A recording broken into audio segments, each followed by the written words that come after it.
E aí, estamos aqui hoje para falar sobre a evolução do voo. Nós vamos abordar 4 grupos principais. Um deles é invertebrados, os outros 3 já são vertebrados. Agora o pessoal vai começar a falar dos grupos para vocês, beleza?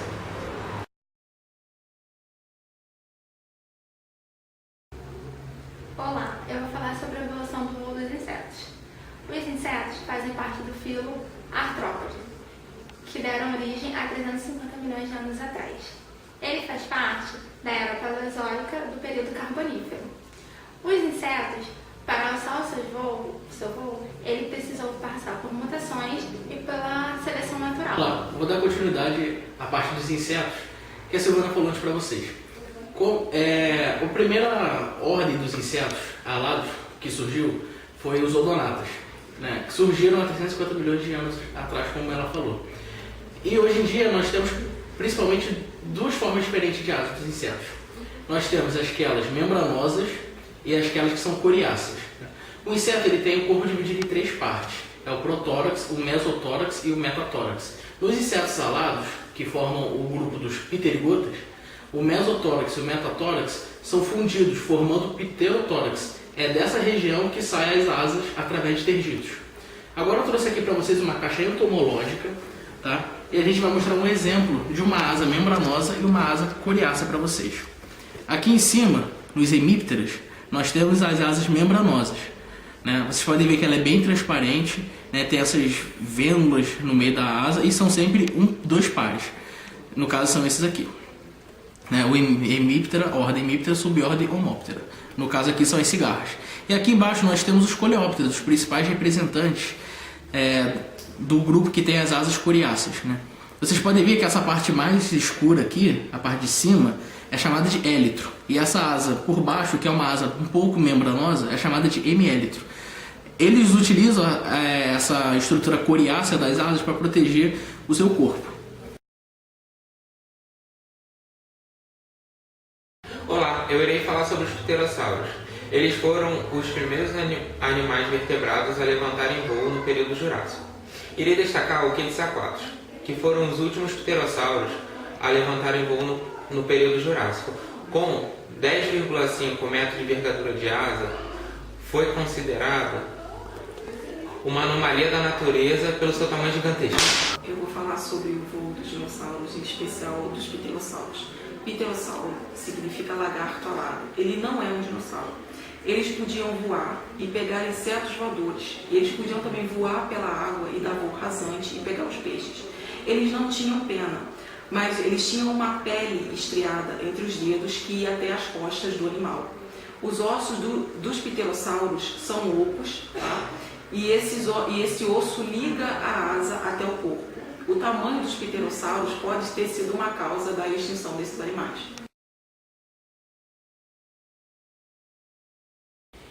Olá, então, eu vou dar continuidade na parte evolutiva do voo. Em 136 milhões de anos atrás, no período ainda Cretáceo, existiu um novo filo cordato, um filo de aves diferenciadas. Essas aves, elas tinham o diferencial de ter as suas asas e patas modificadas para o voo. Elas eram mais rápidas no voo e precisavam gastar mais energia, por isso elas absorviam muito mais oxigênio. Porém, elas precisavam diminuir seu tamanho, porque quanto mais pesada a ave, mais difícil o voo. Então elas foram diminuindo. Hoje chamadas aves atuais são menores, a grande maioria são bem menores, o que facilita o voo, por serem mais leves. Olá, eu vou ser a continuação das aves. De início, eu vou explicar a evolução das asas das aves na atualidade. No passado, um determinado animal, ele tinha dedos nas mãos. Com o tempo, esses dedos eles foram atrofiando, formando as asas das aves em nossa atualidade. As asas auxiliam as aves a voarem e planarem sobre os céus. Agora, como exemplo, aqui tem um canário, tá? Esse canário, ele é uma ave de médio porte. Aqui está um exemplo de asa, tá?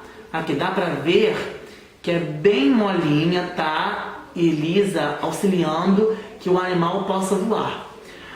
Mas o que eu posso dizer para vocês é que o que na realidade dá impulso para essas aves voarem são as patas, não são as asas. Lembrem, as asas ajudam no voo e na aerodinâmica e na velocidade desses animais, mas as patas que dão um impulso para essas aves voarem. Agora, com relação às aves que não voam, posso classificar o avestruz, a ema. Esses animais, eles têm músculos mais fortes na pata, permitindo com que esses animais permaneçam sobre a terra e que não façam com que eles não voem. Então, essas aves não são adaptadas para voar, e sim são consideradas aves terrestres.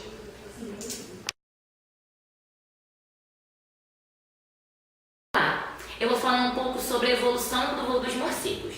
Os morcegos são animais de hábito noturno, pertencentes ao filo Chordata, da ordem dos Criópteres, e são os únicos animais mamíferos capazes de voar. O seu surgimento aconteceu há 64 milhões de anos atrás, no período Cretáceo, e foi devido ao surgimento do voo que os morcegos tiveram a capacidade de explorar recursos que nenhum outro animal mamífero conseguiria, como, por exemplo, ter acesso a alguns insetos de hábito noturno voadores, pousando em alguns locais onde eles não conseguiriam chegar através da abordagem terrestre.